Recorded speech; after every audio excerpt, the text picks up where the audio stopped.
안철수 변수를 놓고 새누리당은 효과 조기 차단에 주력하는 반면 민주통합당은 안철수 효과를 통한 대반전을 꾀하고 있습니다. 오늘 13일부터 이틀 동안 실시되는 대통령 선거 부재자 투표에서는 울산에서도 3만 명이 참가할 예정입니다. 울산 역세권의 핵심 시설인 환승센터와 전시 컨벤션 센터가 추진되고 있는 가운데 재원 확보가 성공의 관건이 될 전망입니다. 날씨가 급격히 추워지면서 겨울철 불청객인 심뇌혈관 질환 발병 가능성이 높아지고 있습니다. 여러분 안녕하십니까? 12월 10일 월요일 UBC 굿모닝 울산입니다. 울산 지역은 오늘 대체로 맑은 가운데 영하권의 강추위가 이어지겠습니다. 아침 최저 기온은 영하 4.3도를 기록했고 낮 최고 기온은 3도가 되겠습니다. 울산 지역은 내일도 대체로 맑고 아침 최저 영하 5도, 낮 최고 4도로 오늘과 비슷한 날씨가 되겠습니다. 울산기상대는 평년보다 5도가량 낮은 추위가 당분간 계속되다 오는 금요일쯤 비가 오면서 다소 풀리겠다고 밝혔습니다. 이번 대선에서 안철수 변수가 울산에서도 얼마나 영향을 미칠지 주목됩니다. 새누리당은 안철수 효과 조기 차단에 민주통합당은 안철수 효과 극대화에 주력하고 있습니다. 이정환 기자입니다. 대선이 열흘 앞으로 다가오면서 새누리당은 이번 주 당력을 집중시켜 승기를 굳혀나간다는 방침입니다. 특히 이번 주 중반쯤 박근혜 후보 울산 방문을 계기로 부동층을 공략할 수 있을 걸로 기대하고 있습니다. 안철수 효과를 조기 차단시켜 울산에서 득표율 70%도 가능할 것으로 보고 있습니다. 민생의 현장으로 더 다가가 있습니다. 더 낮은 자세로 국민들 속으로 파고들겠습니다. 선거 초반 다소 밀리는 듯했던 민주통합당은 안철수 전 후보의 지지 선언으로 반전의 발판을 마련했다고 보고 있습니다. 이에 따라 오늘 안철수 지지 조직과 진보정의당 등이 참여하는 울산국민연대를 출범시키고 진보 진영의 연대를 강화한다는 전략입니다. 이와 함께 문 후보에 대한 지지가 높은 20, 30대 유권자와 노동계의 투표율을 높이는 데 주력할 것으로 보입니다. 안철수 후보의 지지로 정권 교체에 대한 국민들의 기대가 현실이 되고 있습니다.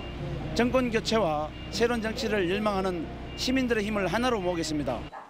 지난 4월 총선 싹쓸이에 이어 이번 대선에서도 새누리당이 울산 유권자들의 표심을 붙잡을 것인지 민주통합당이 안철수 지지를 등에 업고 대반전의 계기를 만들 것인지 관심이 집중되고 있습니다.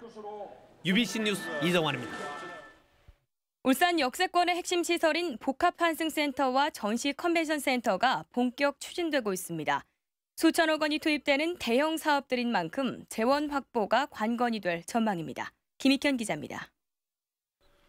울산 역세권 3만 7천 제곱미터에 2016년까지 지상 31층과 24층, 21층 3개 동을 짓는 계획인 복합환승센터.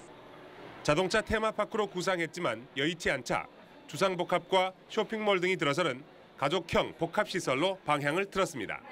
지금 울산역이 위치한 부분은 도심 외곽의 원양권에 있기 때문에 이런 여러 가지 복합 기능을 할 수 있는 테마파크형으로 구성하는 것이 가장 타당으로 보고 있기 때문에 문제는 4,600억 원에 이르는 막대한 사업비. 전액 민자로 추진한다는 게 울산시 계획인데 도심과 떨어진 데다 경기 침체까지 겹쳐 사업비 확보가 관건입니다. 전시 컨벤션 센터도 부지를 확보한 데 이어 정부에 전시시설 건립계획 심의를 요청하는 등 2018년 완공을 목표로 본격적인 행정 절차에 들어갔습니다. 철도를 기준으로 해가지고 서쪽 편에서 가장 가까운 그 위치, 거의 이 역에서 도보권으로도 가능한 그런 위치가 되겠습니다. 사업비 1,375억 원의 절반 이상을 국비로 확보하겠다는 게 울산시의 구상인데 상황이 녹록치만은 않습니다. 광주를 제외한 국내 8개 전시 컨벤션 센터 모두 국비 지원은 사업비의 절반도 받지 못했기 때문입니다. 민자 유치 어려움으로 난항을 거듭한 신불산 케이블카와 강동권 개발의 전철을 밟지 않기 위해서는 보다 꼼꼼한 사업비 확보 전략이 필요합니다. UBC 뉴스 김익현입니다. 오는 19일 대통령 선거를 앞두고 선거전이 치열한 가운데 이번 주에 부재자 투표가 실시됩니다. 이 밖에 한 주간의 일정을 조윤호 기자가 정리했습니다. 제18대 대선 부재자 투표가 13일과 14일 이틀 동안 오전 6시부터 오후 4시까지 전국의 부재자 투표소에서 진행됩니다. 울산에서 부재자 투표를 신청한 사람은 3만 명가량이며 울산에는 5개 구청과 군청, 구치소 등에 부재자 투표소가 설치되어 있습니다. 울산 지역 암센터 준공식이 오는 14일 울산대학교 병원에서 열립니다. 이곳에는 70억 원 이상의 고가 장비인 트루빔이 국내 3번째로 도입되는 등 최첨단 의료 장비와 의료진이 투입돼 지역 암 환자 치료에 큰 도움이 될 전망입니다. 제49회 무역의 날을 맞아 울산 지역 기념행사가 모레 울산 롯데호텔에서 열립니다. 이 자리에서는 SK에너지와 SO일이 200억 불 수출담을 받는 등 지역 수출의 버팀목이 된 기업들에 대한 시상이 진행됩니다. 국민권익위원회 울산상담센터가 전국에서 11번째로 오늘 시청 민원실에서 업무에 들어갑니다. 이곳에는 상담관이 매일 나와 민원 처리 절차 등을 상담하고 요일별로 변호사와 법무사, 공인노무사 등이 나와 전문 상담도 실시할 예정입니다. UBC 뉴스 조인호입니다. 3천만 원 이상 지방세를 체납한 고액 상습 체납자 11,000여 명의 명단이 오늘 각 시도 홈페이지를 통해 공개되는 가운데 울산에서는 법인과 개인 301명이 351억 원을 체납한 것으로 나타났습니다. 행정안전부에 따르면 울산에서 3천만 원 이상을 체납한 법인은 74개에 체납액은 134억 원이며 개인은 227명이 216억 원을 체납했습니다. 이는 전국 17개 시도 가운데 7번째로 많은 것입니다. 다음은 경제계 소식 알아보는 경제 이모저모입니다.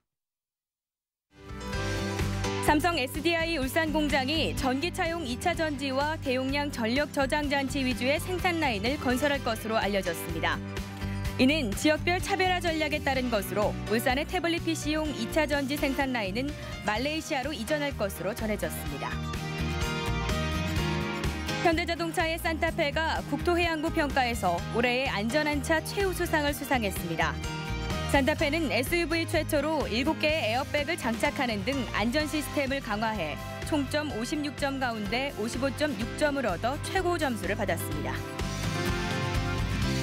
하나케미칼의 태양광 모듈 자회사인 하나솔라원이 남아프리카 공화국에 155메가와트급 모듈을 납품합니다. 납품 금액은 1,300억 원 규모로 하나솔라원 태양광 모듈 공급 계약으로는 사상 최대 규모입니다. 울산항만공사는 남구 매암동 울산항 6부두 배면 부지에 울산본항 부두 운영센터를 준공했습니다. 부두 운영센터에는 앞으로 고려항만 8개의 부두 운영사가 입주해 본항의 운영 효율이 크게 개선될 전망입니다.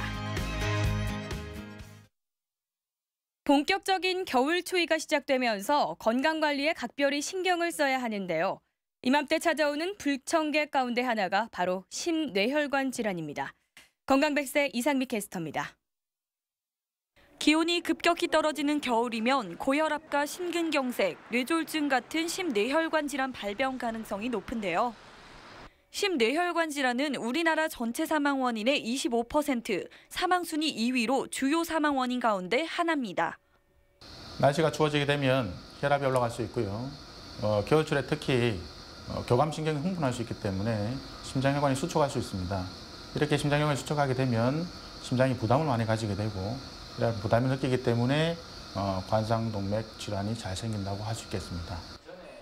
갑작스러운 반신마비, 언어장애나 감각의 이상이 나타나면 뇌졸중을, 또 가슴을 압박하는 통증이 지속되면 심근경색증을 의심해봐야 합니다. 이러한 심뇌혈관 질환은 예방과 관리가 무엇보다 중요한데요. 네, 추운 날 혈관 수축을 최소화하기 위해 모자, 장갑, 목도리 등 보온을 위한 노력이 필요하고요. 특히 이맘때는 과음, 과식, 운동 부족 등에 의한 영양 불균형, 체중 증가를 조심하시고 흡연은 혈관 수축의 위험도를 더 크게 증가시키므로 삼가해야겠습니다. 음식을 짜게 먹는 습관은 혈압을 높여 심뇌혈관 질환을 악화시킬 수 있어 피해야 합니다. 반면 매일 30분 이상 적당한 유산소 운동은 혈액순환을 도와 심뇌혈관 질환의 위험이 줄어들게 됩니다. 심뇌혈관 질환을 예방하기 위해서는 위험 요인을 정확히 파악하고 생활 습관을 지속적으로 개선해야 합니다. 건강백세 이상미입니다. 어제 저녁 7시 14분쯤 남구 야음동 신선아파트 앞 사거리에서 28살 차모 씨의 승용차와 배달용 오토바이가 부딪혔습니다. 이 사고로 오토바이 운전자 김모 씨가 중상을 입었습니다. 저녁 7시쯤에는 북구 종산동 41살 변모 씨의 기와집에서 전기합선으로 추정되는 불이 나 350여만 원의 재산 피해를 냈습니다. 프로농구 울산 모비스가 8연승을 거두며 공동 선두에 올랐었습니다. 울산 모비스는 어제 동천체육관에서 열린 홈 경기에서 창원 LG를 84대 64로 누르고 대승을 거뒀으며 오늘 13일 홈에서 팀 통산 최다 연승 타이 기록인 9연승에 도전합니다. 한편 아시아 챔피언스 리그 우승팀 자격으로 클럽 월드컵에 출전한 울산 현대는 어제 북중미 챔피언 멕시코 몬테르이와의 경기에서 1대 3으로 패해 5위기전을 앞두고 있습니다. 북구 산하등으로 입지가 결정된 울산 스포츠과학 중고등학교가 2014년부터 일부 학생을 선발해 운영에 들어갈 계획입니다.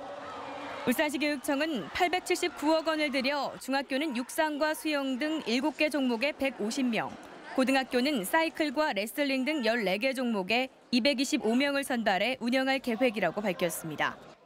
시교육청 관계자는 내년 1월 입학 요강을 확정하고 2014년 중학교 2학급과 고등학교 3학급으로 운영을 시작하고 2015년 완전 개교할 계획이라고 밝혔습니다.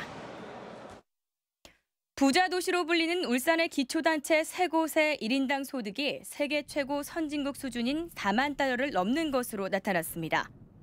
통계청의 2009년 기준 1인당 국내 총생산 자료에 따르면 울산은 북구가 5만 2천 달러로 1위, 동구가 4만 4천 달러로 2위, 울주군이 4만 2천 달러로 3위로 나타났습니다. 남구 역시 3만 8천 달러로 4만 달러에 근접했지만 중구는 5개 구군 중 유일하게 2만 달러대에 그쳤습니다. 울산시가 버스 정보 시스템 확대 구축 사업을 마무리하고 내년부터 본격 운영합니다. 울산시는 20억 원을 투입해 지선버스와 마을버스 90대에 버스 정보 시스템을 구축했고 정류장 143곳에 버스 정보 단말기를 설치했으며 오늘 15일부터 시범 운영에 들어간다고 밝혔습니다.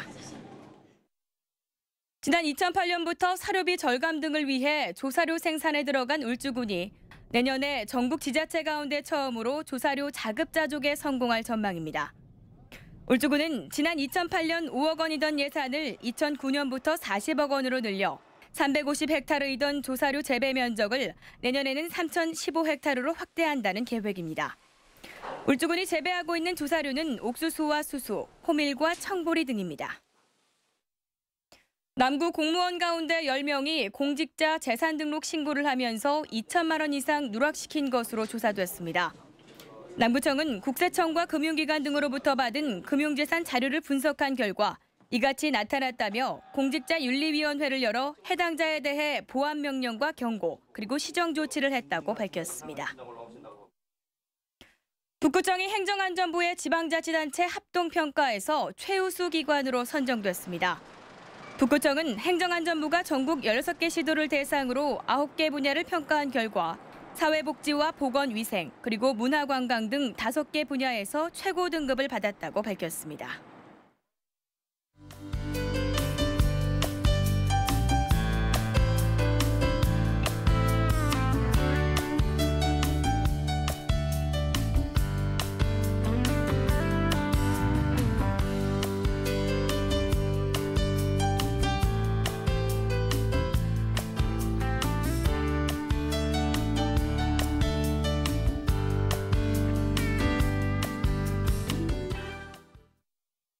이상으로 UBC 굿모닝 울산을 마칩니다. 고맙습니다.